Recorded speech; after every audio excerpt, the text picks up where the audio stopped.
Hey there gamers, today we have a preview of Medieval Realms, the card game. Hey there gamers, it's Professor Meg here, and welcome back to the Board Game Co channel.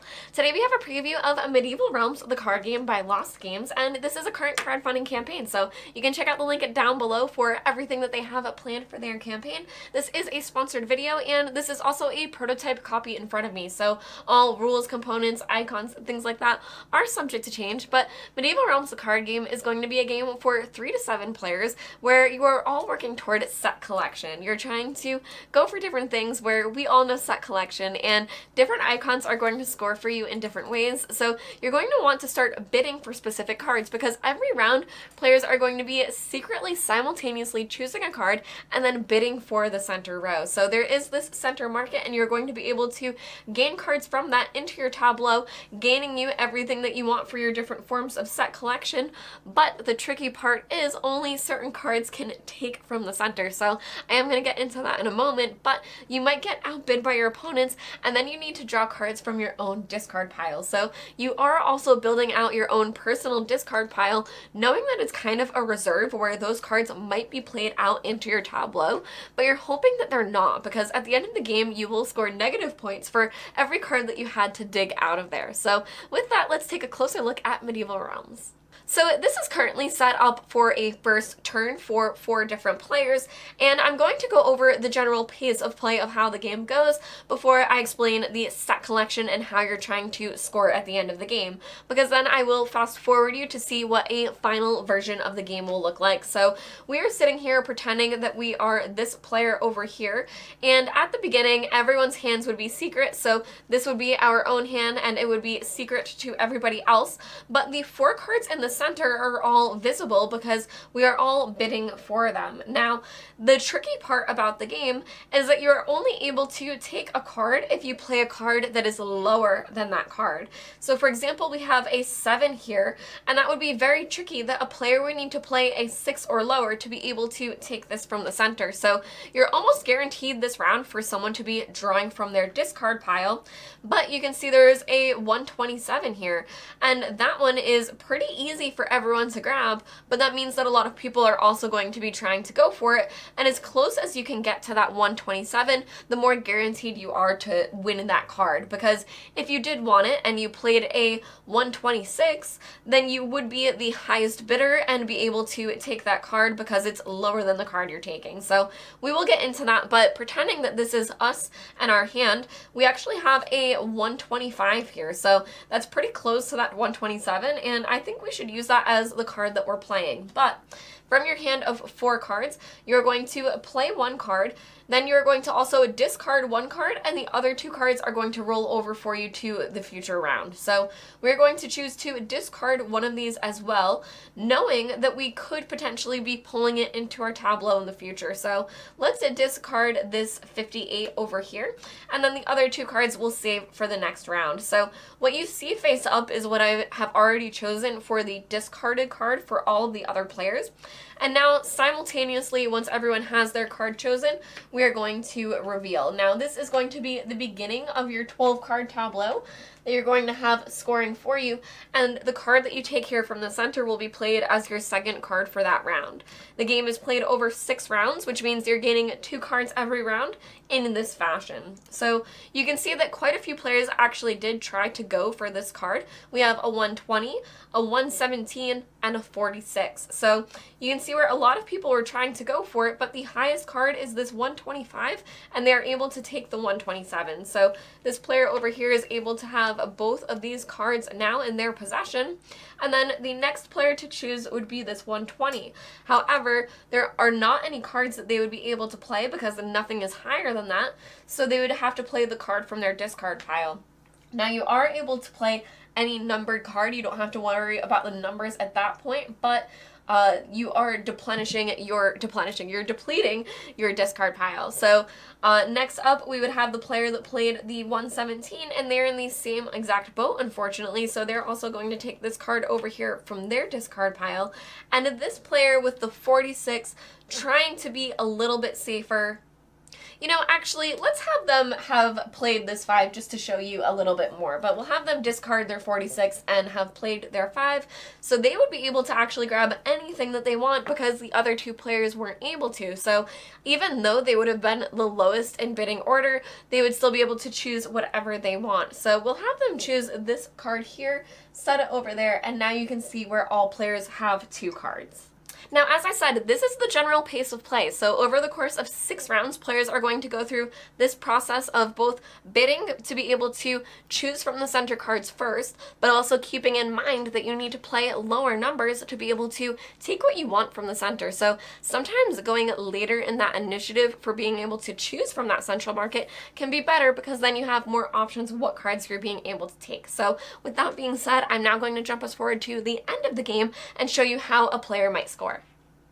Alright, and now what you see here is the final 12 cards for a player at the end of the game. So this is what they were able to get both with playing a card and drafting one from the center, and they also have their discard pile over here with 5 cards in it. Now, you discard every round over the 6 rounds, meaning that they did have to play one of their discarded cards into their tableau, but that's okay, it's not too bad. They are going to receive a penalty, but 5 cards is pretty good. So taking a look here, you're going to start off with your scoring, and the first thing you're going to look at is the crowns on the cards. So we have 1, 2, 3, 4, 5, 6 crowns, and crowns will score with whoever has the most among other players. So depending on the player count and whoever has the most, you'll get certain victory points. But for example, in a 4-player game, if we had the most, we would get 25 victory points. But if we had the third most, we would only get 7. Now, I think with this, we would come pretty close to either first or second place. So we would get either 25 or 16 victory points from that. And then we would move on to our set collection. So you can see that there are different icons on all of the cards, and based on your set collection, you're able to score points. Now, you can see among our top row, we actually have all of the symbols that we need. We have 1, 2, 3, 4, 5, 6, 7, and there are 7 in the game.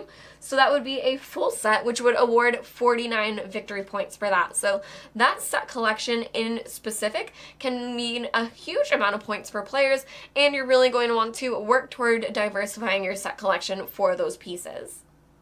Now, after that, you have your mayors, generals, and admirals, and the mayors are obviously going to be your town people. You have your generals for military and your admirals for seafaring, and you can see down here we do have an admiral with the captain's hat, and we also have 2 mayors here. Now, these will score separately, meaning that for our 1 admiral, we would get 1 point, and for our 2 mayors, we would get 3 points. So not a ton there, but we do have points in other ways, so not to worry too much. Now, some cards, such as this one over here, is going to award special victory points for your admirals, generals, and mayors. So with those, you are able to add them together for victory points over there. So this one would be worth 3 victory points because we have the 3 different symbols. Additionally, there's a similar card that will give you victory points for the cards in your discard pile, -1. So that would be this card here giving us those victory points. So we would get 4 victory points from that card. Now, there are also cards that will give you points for cards of the same color, as you can see over here, and our highest color would be 3. So we would have 3 in green, and we would be granted 1 victory point for each of those, so we get 3 points here and 3 points there as well. Now, additionally, we have these cards, which will also reward you for colors, but a little bit differently, where you get a victory point for each different color card. So you can see that we have 1, 2, 3, 4, 5, 6, 7 different colors. So each of those would award us 7 victory points instead each, for a total of 14 victory points among those cards. Now, resources are going to score in a really fun way in this game, where you can see down here we have a wood, and you also have that symbol repeated in the top parts of cards as well. So let's count out that we have 1, 2, 3, 4, 5 of those, and we have 2 down here on the bottom. So you're going to be able to multiply those and get victory points for each of them. So for this card here, we would get 5 victory points, and for this card here, we would get 5, meaning a total of 10 victory points. So just to say that again, basically what you're doing is you're counting the symbol on the top and then multiplying it by the one on the bottom to give you victory points for each different type of set. So if we did look at our books over here, we have